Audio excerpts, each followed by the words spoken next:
s'il vous plaît, juste une petite remarque.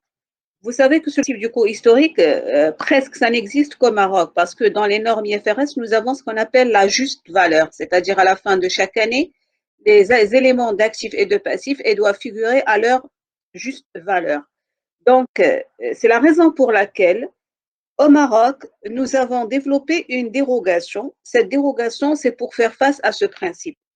D'ailleurs, si vous vous rappelez très bien, et je pense que vous le faisiez déjà, en analyse financière, par exemple, lorsque vous voulez établir le bilan financier, qu'est-ce que vous faites? Vous pouvez corriger les valeurs à la hausse ou bien à la baisse par la réestimation ou bien la sous-estimation. Vous faites ça pour établir le bilan financier. C'est-à-dire, si on vous dit un bien, il a augmenté de valeur, vous pouvez retenir la valeur actuelle pour avoir le bilan financier. Mais le travail que vous faites, ce n'est pas un travail comptable, c'est un travail extra-comptable parce que vous le faites hors de la comptabilité. Est-ce que c'est clair? Vous savez ça, s'il vous plaît. Vous l'avez déjà fait, je pense. Vous avez fait le bilan financier. Hein? Oui, madame.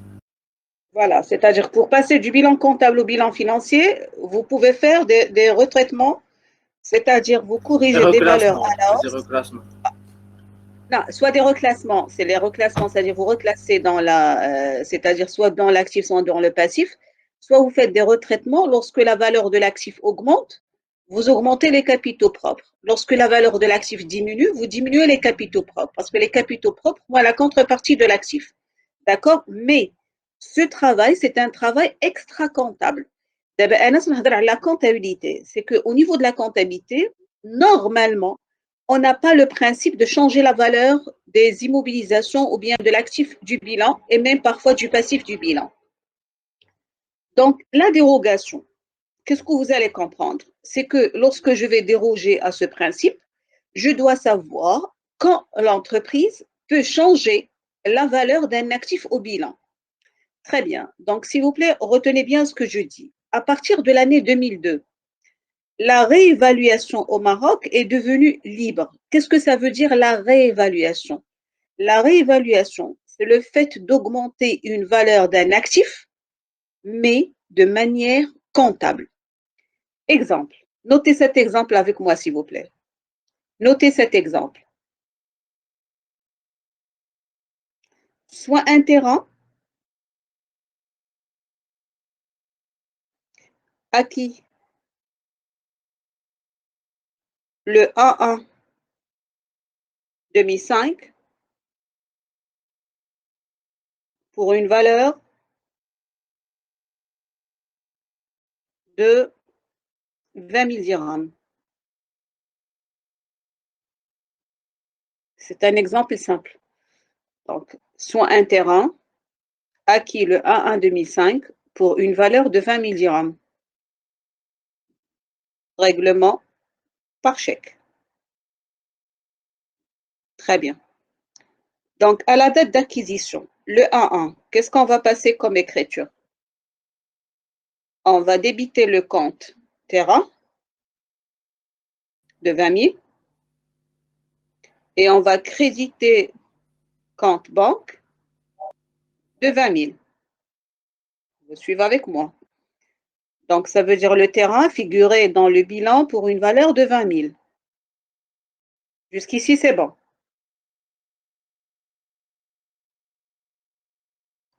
Ça va? Oui, madame. Très bien.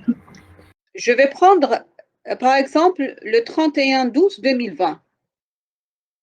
Le 31/12/2020, on constate que la valeur actuelle du terrain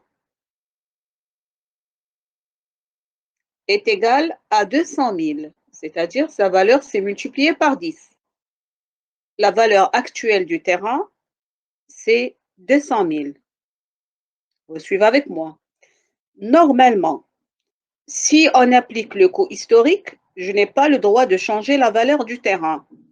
Si je veux établir le bilan financier, je vais avoir, si vous voulez, un retraitement financier extra-comptable, un plus, c'est-à-dire une plus-value de combien? De 200 000 moins les 20 000. Est-ce que c'est clair? Mais avec la technique de réévaluation. Parce que lorsque je vous dis à partir de 2002, parce qu'avant 2002, la réévaluation n'était pas une réévaluation libre, c'était une réévaluation légale. Ça veut dire quand l'entreprise veut réévaluer, qu'est-ce que ça veut dire veut réévaluer? Elle veut changer la valeur des actifs, elle doit faire une demande à l'administration des impôts et elle doit avoir une autorisation. Actuellement, elle peut le faire de manière libre, mais Radi Belkoum, comment la dérogation va être appliquée, comment l'État peut contrôler. Très bien. Donc, si je vais réévaluer, qu'est-ce que je vais faire? La réévaluation passe par une écriture comptable. D'accord? Donc, écrivez ça, s'il vous plaît. Remarque, remarque. La réévaluation passe par un enregistrement comptable. La réévaluation passe par un enregistrement comptable.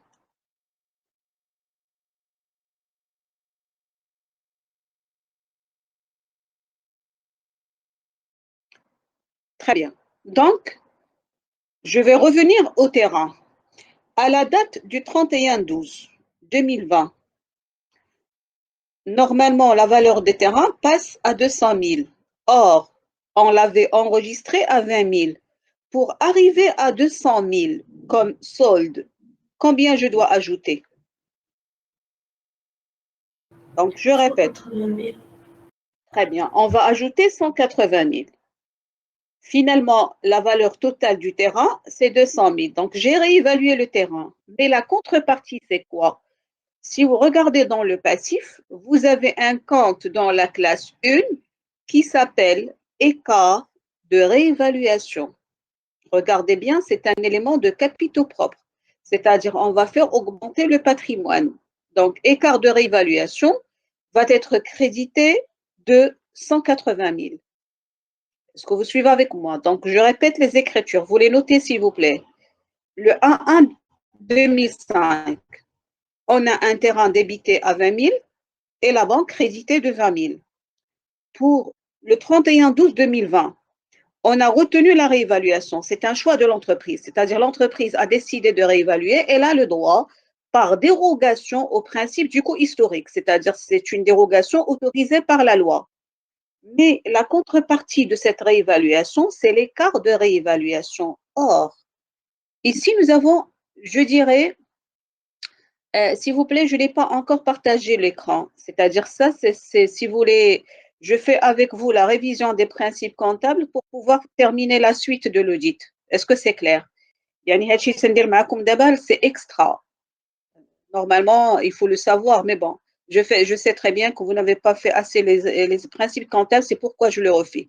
Donc, s'il vous plaît, il y a des personnes qui demandent est-ce que l'écran est partagé? Je vous dis pas encore. Suivez avec moi, s'il vous plaît, et notez les exemples que je vous dis. Est-ce que c'est clair? Bien. Donc, nous avons la réévaluation. On a débité le compte terrain écart de réévaluation. Je ne sais pas si vous l'avez déjà vu en fiscalité. L'État, pour contrôler que les entreprises ne peuvent pas réévaluer comme ça. C'est-à-dire lorsque l'entreprise cherche par exemple un crédit bancaire, elle va réévaluer pour donner un bon bilan à la banque. L'entreprise, par exemple, lorsqu'elle cherche l'ouverture de capital pour les actionnaires, il va réévaluer pour donner une bonne image aux actionnaires. Qu'est-ce qu'il exige? L'écart de réévaluation, c'est un écart imposable à l'IS. Ça veut dire, quand vous déterminez le résultat fiscal, normalement le résultat fiscal est égal produit moins charge, c'est-à-dire le résultat comptable, on va ajouter l'écart de réévaluation. Est-ce que vous comprenez, s'il vous plaît? Ça veut dire, l'écart de réévaluation, il est imposable. Donc, le fait qu'il est imposable, l'entreprise doit décaisser l'impôt correspondant. D'accord? Alors que dans la réalité, l'écriture de réévaluation, est-ce qu'elle va se traduire par un encaissement pour l'entreprise? Non, c'est juste un jeu d'écriture comptable. Est-ce que vous avez compris? Hein? Oui, oui, madame. C'est très Je dois faire important. le Je sais, Là, c'est très important parce que je sais que et c'est ça, les fondements comptables, moi, dire la comptabilité, c'est pas la technique comptable. La technique, c'est vrai, c'était une étape, c'est dépassé. Vous n'êtes plus des techniciens. Donc, d'abord, vraiment le sens de la comptabilité. C'est-à-dire, Madame, oui, est-ce que l'écart de réévaluation est imposable en matière de TVA ou bien de l'IS, ou bien les deux? l'IS, s'il vous plaît, l'IS. L'IS, seulement C'est pas l'IS. la TVA. Bien sûr, D'accord. c'est l'IS. D'accord, c'est l'IS, c'est l'impôt sur le résultat. D'ailleurs, les brèches comme tu fais, c'est que quand je constate l'écart, est-ce qu'on a eu une entrée d'argent? Mais c'est juste un jeu comptable. Est-ce que vous avez compris? Mais sur ce traitement comptable, on doit décaisser immédiatement l'IS. Je vais avoir une sortie de trésorerie. C'est la raison pour laquelle, d'abord, qu'est-ce qui va se passer? Le fait que c'est réglé comme ça, la dérogation. Ça veut dire la dérogation, elle est là, mais il est bien cerné. C'est-à-dire maintenant, si l'entreprise n'a pas intérêt dans cette réévaluation, elle ne va pas le faire. L'entreprise, dans ce cas, elle ne va pas se permettre de payer des impôts comme ça, seulement parce qu'elle veut réévaluer comme ça, s'il n'y a pas vraiment un vrai intérêt. Est-ce que vous avez compris? Les restrictions, les limites, ok? C'est-à-dire, l'État vous dit, si vous les réévaluez, c'est bon, mais quand vous réévaluez, vous me donnez l'impôt correspondant. Donc, qu'est-ce que vous comprenez là? C'est automatiquement une restriction qui est donnée et que l'entreprise doit bien réfléchir lorsqu'elle va réévaluer. Est-ce qu'il y a vraiment un intérêt? C'est-à-dire, derrière cette réévaluation, ou bien il n'y en a pas. Est-ce que c'est clair, s'il vous plaît? Ça va? Oui, madame, j'ai une Mhm. question, s'il vous plaît. Oui, oui. Madame, il paye l'entreprise, il paye l'impôt même s'il n'est pas entrée d'argent. Oui, c'est normal parce que d'ailleurs, le fait de réévaluer un actif, vous avez réévalué un patrimoine. Est-ce que vous avez compris?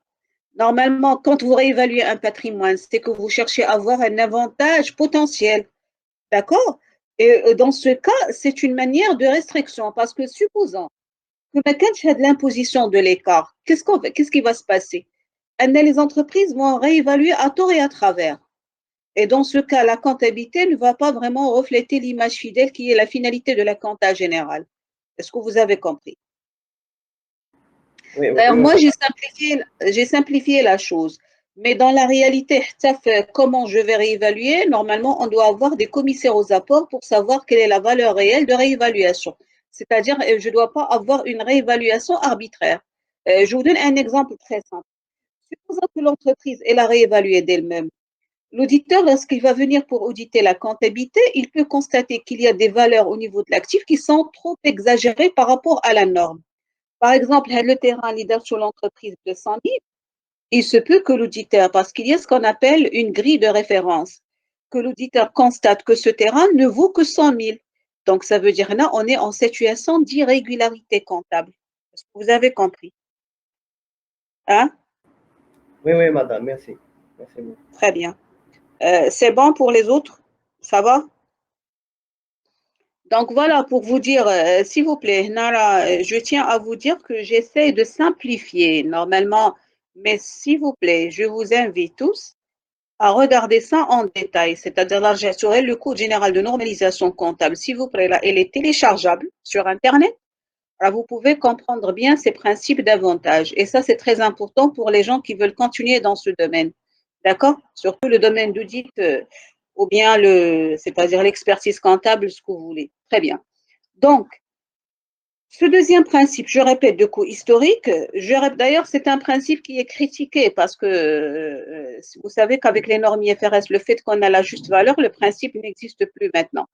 Mais ça n'empêche, un de les avantages et les inconvénients d'IAOLO. Donc, je ne vais pas entrer dans ces détails. Bien, je vais passer au troisième principe. Le troisième principe, c'est le principe de permanence des méthodes. D'ailleurs, on l'appelle le principe de permanence des méthodes ou bien ce qu'on appelle aussi le principe de comparabilité. C'est-à-dire, il faut que les données comptables soient comparables dans le temps, surtout. D'accord? C'est quoi ce principe à votre avis? Madame, Mhm. c'est qu'en entreprise, ils gardent les mêmes méthodes qu'ils travaillent avec elles. Les mêmes méthodes. Très, très bien. C'est-à-dire, ce principe concerne les méthodes d'évaluation et les méthodes de calcul. Par exemple, lorsque l'entreprise a choisi un amortissement linéaire, normalement, ce principe dit que l'entreprise doit garder l'amortissement linéaire. Supposons pour le stock, lorsque l'entreprise choisit par exemple la méthode FIFO, First In, First Out, normalement, il doit respecter cette méthode FIFO, parce que vous savez que dans l'évaluation de stock, il y a deux méthodes autorisées que la compta générale.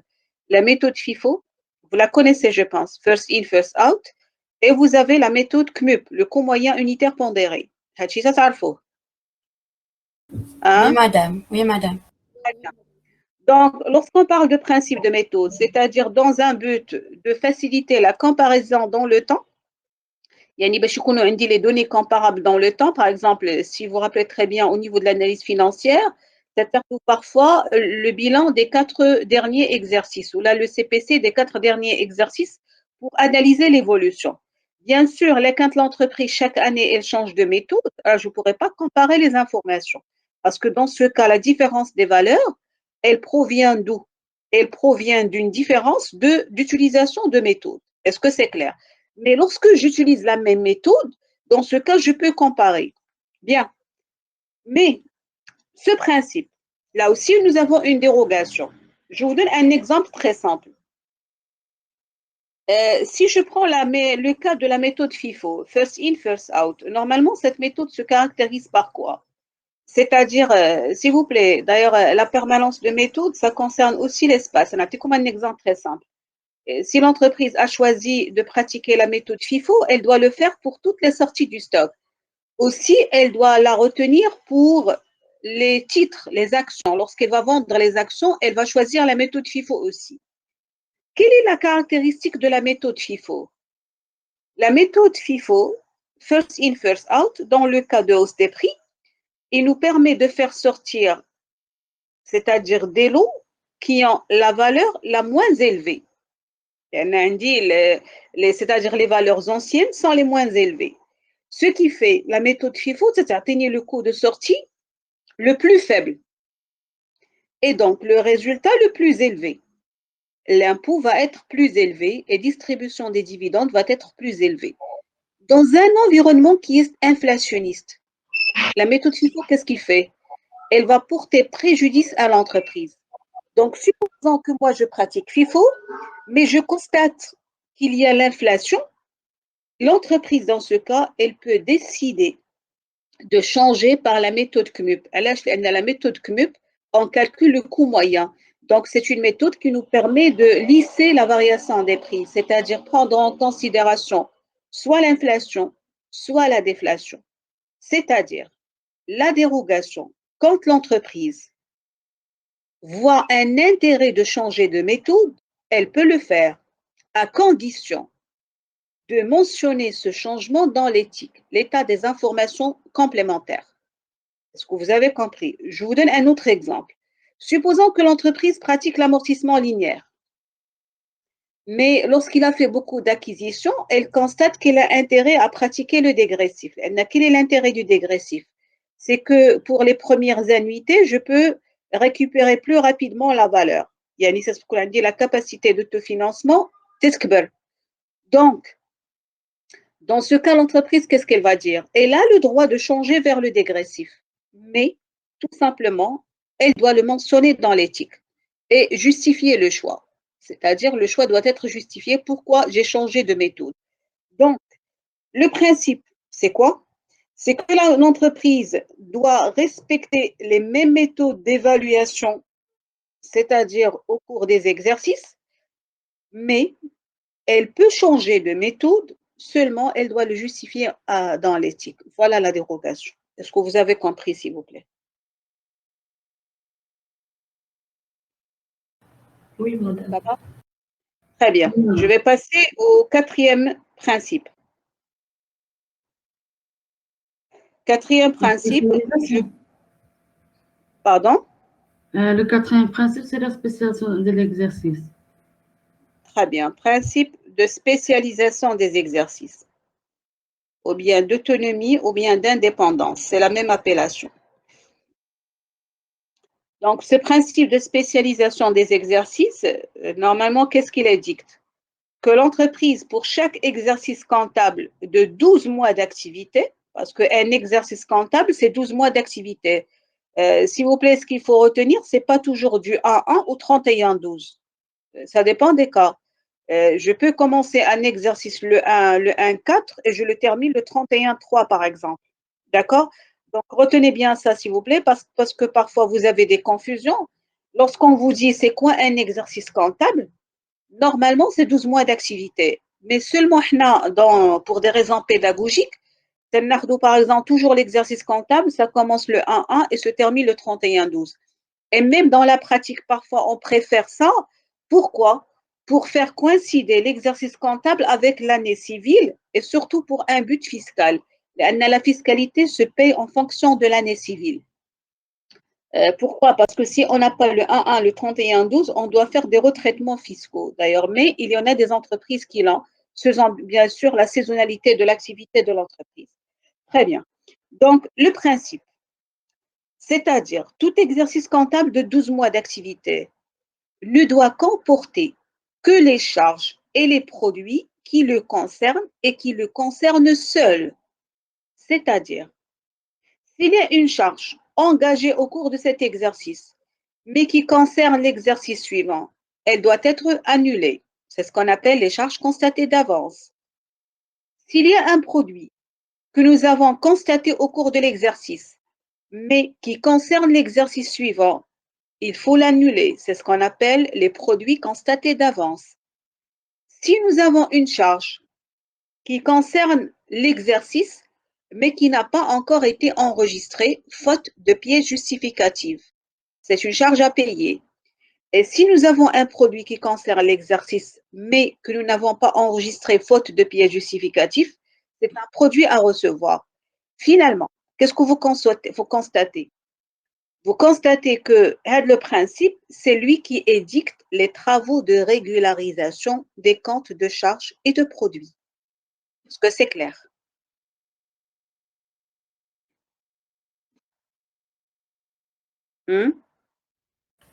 Oui, madame, c'est clair. Très bien. Donc, la dérogation.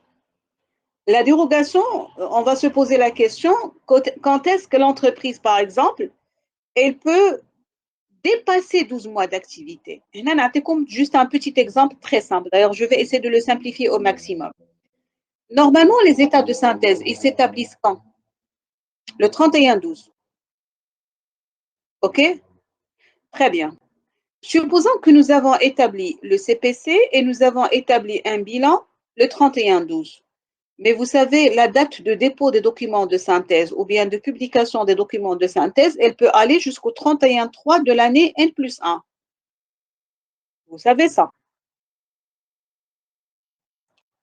Donc, normalement, on établit le 31-12, mais on va déclarer le 31-3. OK? Très bien. Supposons que dans le bilan, nous avons un stock. Par exemple, un stock de 100 000. Juste après l'établissement des états de synthèse, c'est-à-dire, je vous donne une date, le 5-1, il a eu, si vous voulez, un incendie au niveau des stocks. Incendie qui a entraîné la disparition totale du stock. OK?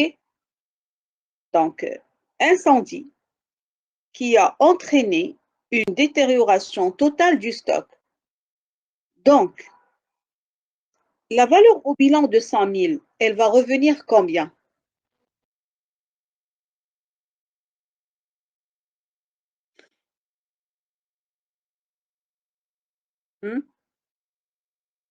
Donc, je répète, est-ce que vous avez compris mon exemple?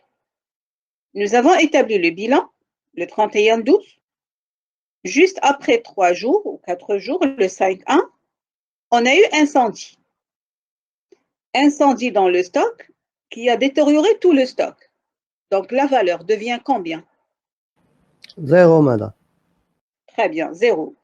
Donc, nous avons un stock de 100 000 dont, je vais dire ça le terme, la VNA, la valeur nette, est égale à 0. Bien sûr, pour constater ça, il faut avoir un PV. C'est le PV de constatation de ce sinistre, bien sûr. Elle a pour déclarer à l'assurance, etc. Un arrêt, je simplifie, mais il y a toute une démarche de travail. Donc, et là, je la comptabilité. Quel est l'élément qui traduit la dépréciation définitive? C'est l'amortissement. Donc, on va dire un amortissement exceptionnel pour dépréciation de l'actif circulant, du stock. 100 000 pour corriger la valeur du bilan. Parce que si je garde 100 000, je vais payer l'impôt. Or, moi, le stock s'est détérioré complètement. Donc, je dois me protéger. Dans ce cas, la dérogation, j'ai le droit d'établir un bilan rectificatif. Mais, et si vous m'entendez bien, s'il vous plaît, donc je répète, le principe, c'est que je dois respecter 12 mois d'activité et je dois avoir un document de synthèse à la fin de l'année qui traduit bien sûr tout ce qu'on a fait au cours de l'année précédente. Toutefois, si un événement survient le mois qui suit la date d'inventaire, la règle générale, c'est quoi le mois qui suit la date d'inventaire? C'est-à-dire le mois de janvier, par exemple, si la date d'inventaire, le 31-12. Donc, tout événement qui survient au cours du mois de janvier et qui a eu pour conséquence la détérioration de la valeur du bilan, l'entreprise a le droit d'établir un bilan rectificatif, comme le dépôt des documents, c'est-à-dire avant le 31-3. C'est-à-dire ici, la dérogation elle a été donnée pour un mois seulement. Maintenant, supposons que l'incendie il est intervenu, par exemple, le mois 2. Et là, je n'ai pas le droit de le faire, je vais corriger le bilan de l'année suivante. Est-ce que vous avez compris? Donc, je répète, tout événement qui survient un mois après la date de clôture, OK, et qui a pour conséquence le changement de la valeur du bilan, on peut le faire, on peut le retenir en établissant un bilan rectificatif. Donc finalement, au lieu d'avoir un exercice comptable de 12 mois, on va considérer 13 mois. Donc c'est ça la dérogation. C'est bon?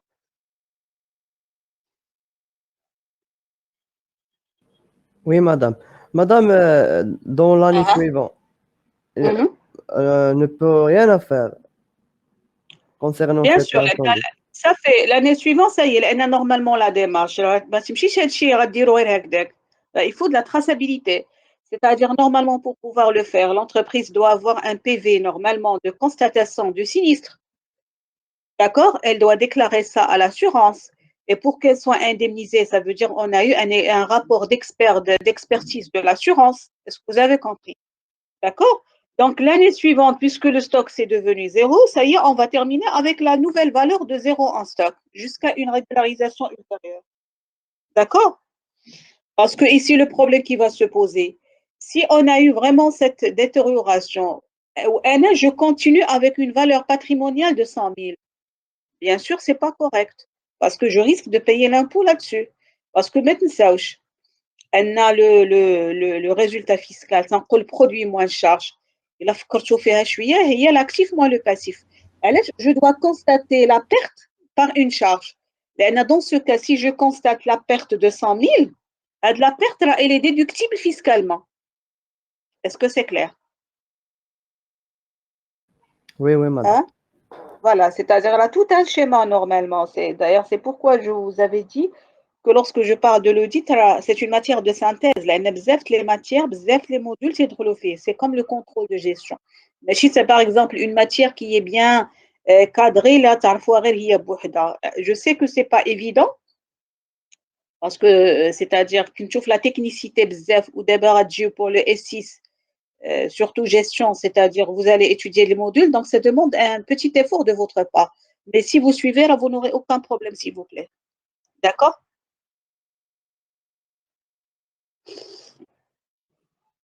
Oui, madame. D'accord? Très bien. Donc, s'il vous plaît, j'ai vu une question sur le chat. Je vous dis oui, s'il vous plaît. Normalement, le principe, c'est 12 mois d'activité. OK? Mais La dérogation, c'est-à-dire ce que la loi nous donne comme dérogation ou bien comme possibilité de déroger. S'il y a un événement, s'il vous plaît, tout ça, là, c'est édicté par la loi. يعني هادشي كله راه كاين في le code. C'est-à-dire, j'essaie de vous simplifier la chose. Mais sur le plan pratique, pour pratiquer l'audit. Je vous donne un exemple très simple. Je vais m'intéresser à ça.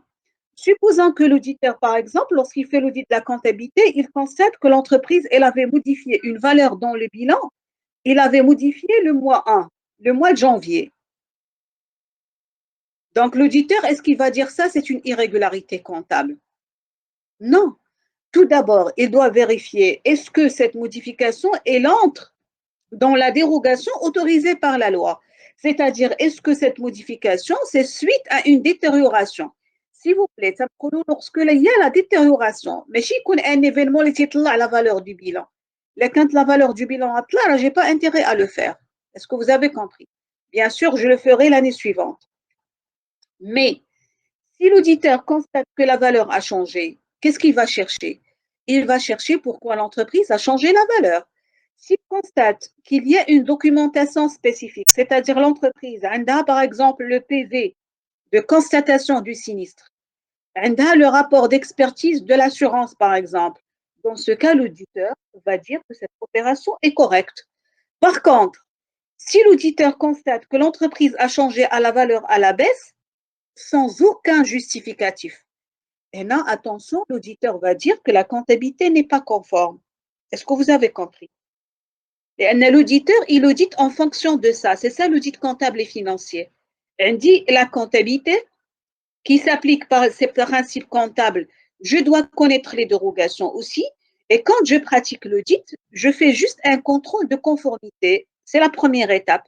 Est-ce que je suis conforme? Je ne suis pas conforme. Est-ce que vous avez compris? D'ailleurs, c'est ce qu'on va voir après dans les applications, s'il vous plaît. Ça va? Oui, madame. Très bien. Donc, je vais passer au cinquième principe. Le cinquième principe, vous avez, c'est le principe de prudence. Donc, ce principe de prudence vous dit normalement que l'entreprise a intérêt à comptabiliser les moins-values probables. OK? C'est-à-dire, c'est pourquoi je parle de la prudence. Et d'ailleurs, c'est le principe qui donne lieu à ce qu'on appelle la provision. Alors qu'elle n'a pas intérêt à comptabiliser les produits que lorsqu'ils sont effectifs. علاش؟ لأن s'il comptabilise des produits probables, elle aura le risque de payer l'impôt sur un produit qui n'est pas réel. Le résultat à la base d'impôt, c'est produit moins charge. Est-ce que c'est clair? Donc, je répète.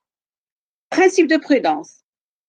L'entreprise a intérêt à comptabiliser les charges probables par le biais des provisions, mais elle n'a pas intérêt à comptabiliser les produits probables parce qu'il y aurait le risque de payer un impôt sur un produit qui n'est pas réel. La dérogation, je pense que vous la connaissez.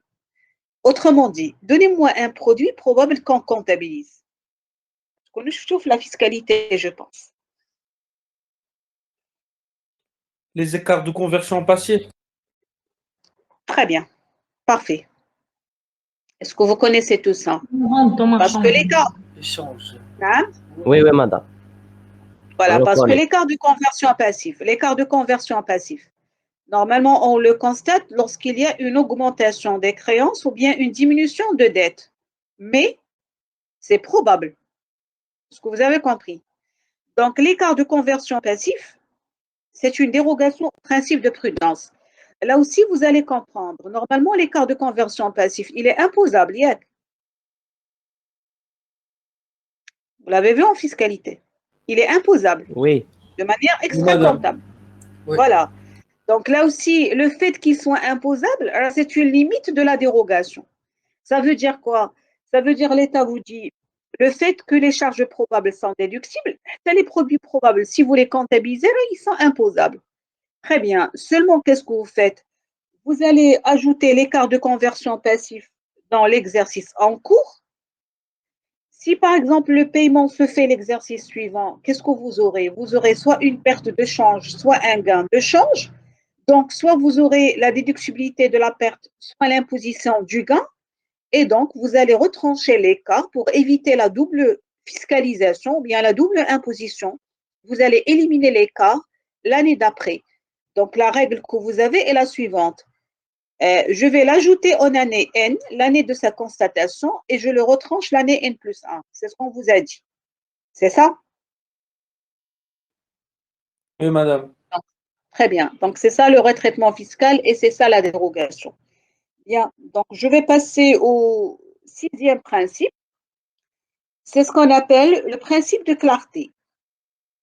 D'ailleurs, ici, juste une petite remarque. Sachez très bien que tous les principes qu'on a, c'est les mêmes principes, je dirais, juste avec quelques différences près qu'au niveau des normes IFRS. D'ailleurs, c'est tout à fait normal parce que les principes, on les a eus des principes français, les normes IAS. Et les normes IFRS, pardon, ils étaient inspirés des normes IAS. Donc, nous avons presque les mêmes principes. Donc, principe de clarté. En fait, ce principe comporte 2 volets. Le premier volet, c'est un volet théorique. Ça veut dire quoi? Ça veut dire toute opération comptable doit être enregistrée dans un compte avec numéro de compte adéquat, intitulé adéquat et avec une imputation correcte. Ce que vous avez compris. يعني مثلا achat de marchandises, je ne vais pas comptabiliser achat de marchandises dans charge de personnel. Je dois comptabiliser l'achat de marchandises dans le compte 6111, donc le numéro de compte adéquat. L'intitulé du compte, c'est achat de marchandises. Et le montant adéquat, bien sûr, c'est le montant exact. Est-ce que c'est clair? Deuxième volet, c'est interdit de faire la compensation entre produits et charges et actifs et passifs. Je vous donne un exemple très simple. Supposons que l'entreprise a effectué une opération d'échange. Ça sera l'opération d'échange, تبادل. C'est-à-dire, elle a échangé un lot de produits finis contre un lot de matières premières. Ça veut dire, elle a donné à son fournisseur des produits finis, mais en même temps, elle a reçu de son fournisseur des matières premières. Vous suivez avec moi? Supposons que l'opération s'est effectuée la même date, avec le même montant. C'est-à-dire, suivez avec moi, s'il vous plaît. D'ailleurs, notez l'exemple. Notez l'exemple, c'est mieux. Je vous dis, par exemple, le 5-12, l'entreprise a échangé, échangé, s'il vous plaît. C'est bedul, c'est pas changé. OK? A échangé un lot de produits finis,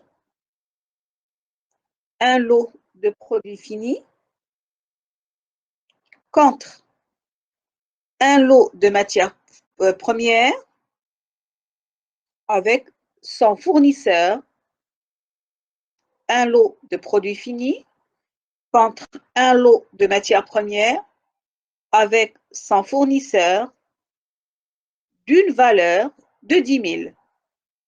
D'une valeur de 10 000. C'est bon? Normalement, puisque j'ai le même jour, lorsqu'il va donner un lot de matières premières, de produits finis par exemple, ça traduit quoi ça? C'est une vente. Lorsqu'elle reçoit un lot de matières premières, c'est un achat. يعني finalement, on dit achat et on dit vente. يعني l'impact sur le résultat, c'est 0. Vous suivez avec moi? يعني le 5-12, j'ai acheté 10 000, j'ai vendu 10 000 avec le même fournisseur. Vous suivez avec moi?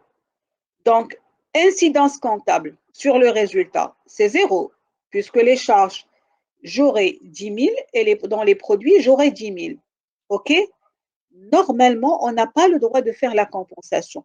C'est-à-dire, l'entreprise ici, elle est obligée de constater la charge toute seule et de constater le produit tout seul. Pourquoi? Parce que normalement, on a 2 pièces justificatives et le produit, il est imposable et la charge, elle est déductible. Est-ce que vous avez compris, s'il vous plaît?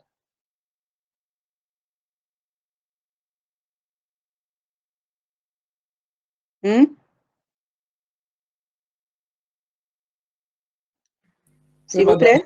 Oui, madame. Très bien. D'ailleurs, je vous donne un autre exemple. Supposons dans le cas des TVP, les titres et valeurs de placement, l'entreprise, elle a vendu deux lots de la même, c'est-à-dire de même type d'action. OK?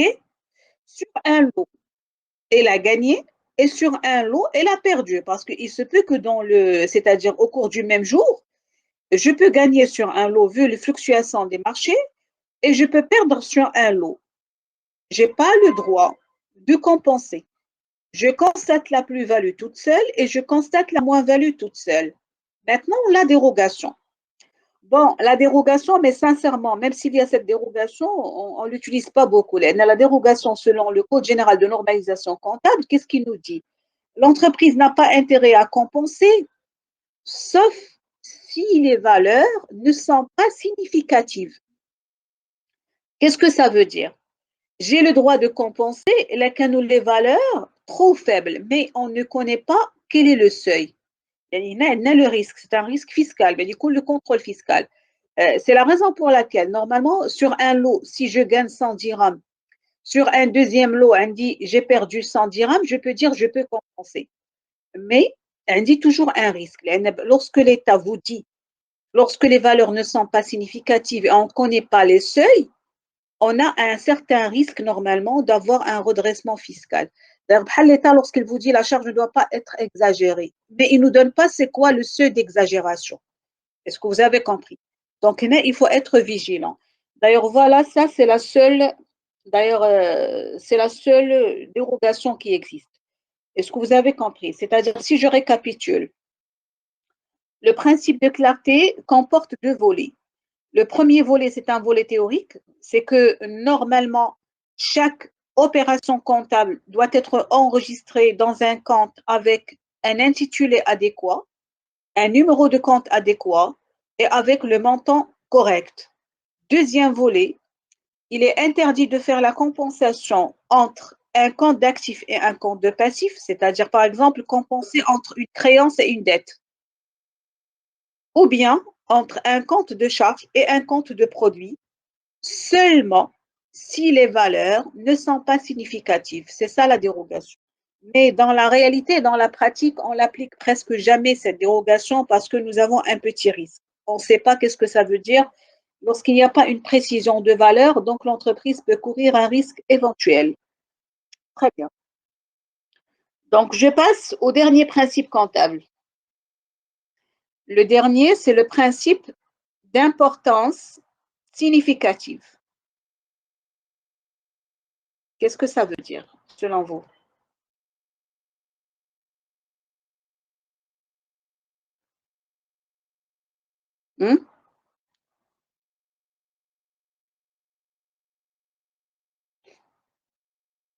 Est-ce que vous avez déjà entendu parler de ce principe?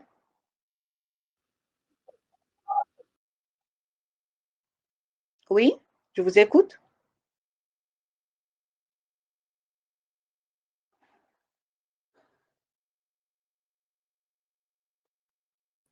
S'il vous plaît. Madame, il a pour effet de responsabiliser le chef d'entreprise, puisqu'il fait appel à son jugement et à son appréciation. Non, c'est pas ça exactement. Là. Madame, c'est le fait de ne pas faire des écritures qui pourraient montrer que, par exemple, l'entreprise va bien alors que ce n'est pas le cas, qui pourrait donc influer Non. sur le point de vue de la personne qui est en train de lire. Si vous voulez, en partie. Donc, suivez avec moi, s'il vous plaît. Donc, le principe d'importance significative, c'est un principe normalement qui est surtout… Oui, oui, je vous écoute. S'il y a des informations qui servent lors du contrôle du fisc, il faut les conserver jusqu'à la date du contrôle pour justifier. C'est pas seulement le contrôle fiscal. D'ailleurs, suivez avec moi. D'ailleurs, ce principe, c'est un principe normalement qui vise surtout la qualité de l'information comptable. Parce que regardez bien, Vous savez que la comptabilité, normalement, elle n'intéresse pas l'entreprise directement, mais plutôt elle intéresse les parties prenantes, c'est-à-dire toutes les parties prenantes qui traitent avec l'entreprise. OK? Donc, lorsqu'on dit principe d'importance significative, le fait que la compta générale, c'est un outil d'information. C'est-à-dire, à travers la comptabilité générale, on peut informer toute personne qui a un intérêt avec l'entreprise sur la situation financière de l'entreprise, soit les banques, soit l'État, soit les organismes sociaux, soit les actionnaires et ainsi de suite, soit les fournisseurs, soit les clients et ainsi de suite. Donc, ce principe, qu'est-ce qu'il dit? Que toute information, suivez bien avec moi ce que je dis, toute information en l'absence de laquelle, yani les mécanches, l'utilisateur de la comptabilité peut être induit en erreur. Yani, si cette information n'existe pas, moi, par exemple, comme utilisateur de la comptabilité de l'entreprise, peut être induite en erreur. Une décision erronée doit être mentionnée dans l'éthique. Autrement dit, toute information nécessaire pour faciliter la compréhension d'une opération comptable ou bien de la comptabilité en général doit figurer dans l'éthique. D'accord? Très bien. Je vais vous donner un exemple très simple. S'il vous plaît, notez avec moi. Je vais prendre un bilan. OK? Un bilan, vous savez, il y a l'actif immobilisé, je vais avoir l'actif circulant hors trésorerie et je vais avoir la trésorerie active. On a des valeurs. L'actif immobilisé, je vous dis 0. L'actif circulant, 100. La trésorerie, 20. Pour simplifier, le total actif est 120. Capitaux propres, je vais dire 90. Passif circulant, 30. Trésorerie passif, rien. Donc, le total passif, 120. Très bien. Est-ce que vous avez noté ça, s'il vous plaît? C'est un exemple que je vous donne. Madame, s'il vous plaît, le montant des capitaux propres? 90. Passif circulant hors trésorerie, 30. Trésorerie passif, rien. Donc, ça nous fait un bilan équilibré de 120, 120. Donc, je répète. À la lecture du bilan, qu'est-ce que vous constatez, s'il vous plaît? Est-ce que ce bilan vous paraît normal? Ou bien, qu'est-ce que vous comprenez de ce bilan?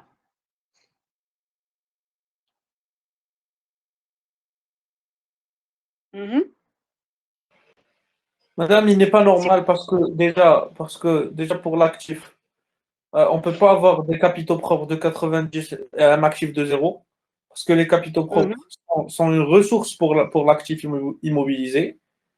Donc, même pour le passif et l'actif circulant, on ne peut pas avoir, par exemple, dans l'actif circulant, 100, par exemple, par exemple,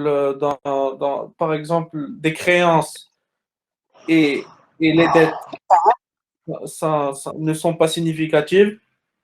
En trésorerie, Très bien. on peut avoir une Voilà. trésorerie qui est une trésorerie passive de 0, c'est faisable, c'est possible. Très bien. Donc, voyez, vous avez eu c'est-à-dire des incertitudes. Le bilan n'est pas normal. Et là, le bilan, il peut être juste. Qu'est-ce que vous allez me dire? Mais j'ai caché des informations. Est-ce que vous avez compris? Yani, regardez, c'est très bien. C'est ça à quoi je veux en venir, s'il vous plaît. Yani, Chouma, lorsque vous avez pris le bilan comme ça, en tant qu'utilisateur de comptabilité, vous dites il y a quelque chose qui ne va pas. Mais allège, parce que j'ai caché une information.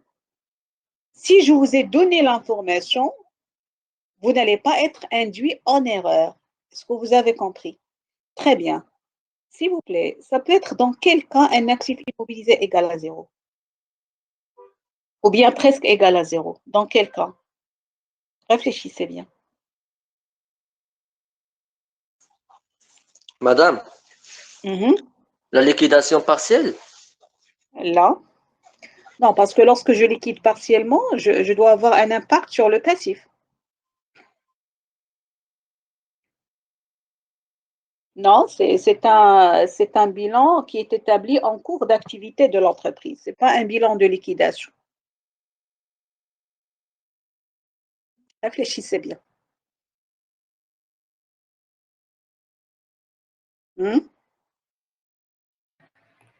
Un actif amorti, totalement amorti. Non, même s'il est totalement amorti, je dois garder la valeur. Donc, un comme a dit, par exemple, c'est la VNA, mais je dois monter les valeurs, c'est-à-dire du bilan. Non.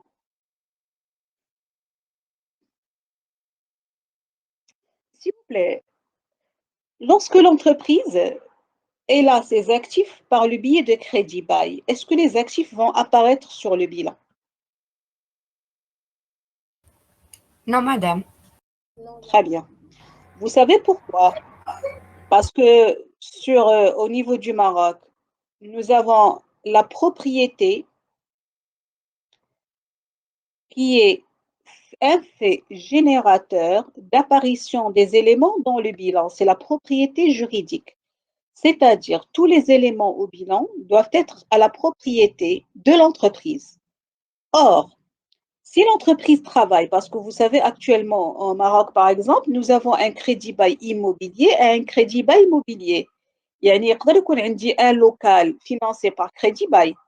Je peux avoir des machines financées par crédit bail. Dans ce cas, je n'ai pas le droit de les faire figurer dans l'actif parce que je ne suis pas propriétaire, mais je suis locataire. Est-ce que vous avez compris? C'est ce qu'on appelle la prééminence, d'accord, de la propriété sur, bien sûr, la substance. OK? Très bien. Donc, il se peut que cette entreprise, parce que c'est très bien, ce que vous avez compris que ce n'est pas possible. C'est une entreprise virtuelle. Alors, au moins qu'il y ait un PC. Il y a l'actif immobilisé, est-ce que c'est clair? Un site, alors c'est un actif immobilisé. Un logiciel, c'est un actif immobilisé. Donc, lorsque vous regardez comme ça, et ça c'est juste un exemple, qu'est-ce que vous allez constater? Vous allez dire, c'est ce que vous avez dit, que ce n'est pas possible. Mais moi, j'ai caché l'information. Si je vous ai dit dans l'éthique que tous les biens de l'entreprise sont issus du leasing ou bien du crédit bail, vous allez comprendre. L'entreprise a un actif immobilisé, mais le fait que ce n'est pas sa propriété, et ne va pas figurer dans son bilan. Est-ce que vous avez compris, s'il vous plaît? Oui, madame. Oui, madame. D'accord? D'ailleurs, ici, je vous donne un autre exemple. Je ne sais pas si vous l'avez vu en analyse financière. Par exemple, on dit un actif immobilisé de 100. Est-ce que je vais dire que l'entreprise elle a un patrimoine de 100 en bloc? Là, supposons que la moitié de cet actif immobilisé, là, il est hypothéqué. Yani, quel est le patrimoine réel de l'entreprise? Alors, 50. Le fait d'avoir hypothéqué, ça sera faux l'hypothèque, d'accord, suite à un crédit bancaire, par exemple. Donc, c'est la raison pour laquelle, lorsque l'entreprise a donné déjà des hypothèques, ou des gages, ou des cautions, Hedchi doit figurer dans l'éthique pour ne pas induire l'utilisateur en erreur. Là, supposons, moi, je suis actionnaire potentiel. Par exemple, un actif immobilisé qui est trop important. Ça pourra m'attirer pour investir au sein de l'entreprise. Mais si, par exemple, je dis 80% de cet actif, voilà, il est déjà hypothéqué. Alors, bien sûr, ce n'est pas intéressant. Est-ce que vous avez compris? Donc, finalement, le principe d'importance significative, toute information qui va aider l'utilisateur à mieux comprendre notre comptabilité doit être mentionnée dans l'éthique, l'état des informations complémentaires. Bien sûr, pour, s'il vous plaît, ce principe, il n'y a pas de dérogation. La dérogation, comme toute information qui ne peut pas induire, je peux ne pas la mentionner, mais ça ne sert à rien. Est-ce que c'est clair? Voilà donc tout ce qu'il y a pour les principes comptables et leurs dérogations. S'il vous plaît, retenez bien ce que je vous ai dit. D'ailleurs, si vous voulez une petite synthèse de ces principes, je vais vous l'envoyer. Mais je vous envoie juste une petite synthèse, sachant que l'essentiel, je l'ai expliqué. Et pourquoi? Parce que, Inch'Allah, à partir de la séance prochaine, on va faire le bilan, on commencera par l'audit comptable et financier, on va voir comment on va utiliser ces principes pour pouvoir dégager les irrégularités comptables qui peuvent apparaître. Très bien. Est-ce que c'est clair, si vous... Oui? Le management des risques aussi? Bien sûr, le cours du management de risque aussi. D'ailleurs, c'est pourquoi j'ai commencé par les principes comptables, parce que les managements de risque qu'on va voir après, je vais le spécifier précisément dans un premier temps pour les risques comptables et les risques financiers de l'entreprise. Est-ce que c'est clair? D'accord, madame. C'est clair. Merci. Merci. Très bien. Est-ce que vous avez des questions, s'il vous plaît? C'est clair, madame. Parfait. Donc voilà, on va s'arrêter maintenant. Donc, s'il vous plaît, ça n'empêche, faites des recherches, toujours sur les principes comptables. Si vous avez toujours des problèmes, vous pourrez me le dire la semaine prochaine, Inch'Allah. Yallah. D'accord? Donc, sur ce, je vais vous laisser. Bonne journée et à la prochaine fois. Merci. Merci beaucoup, madame.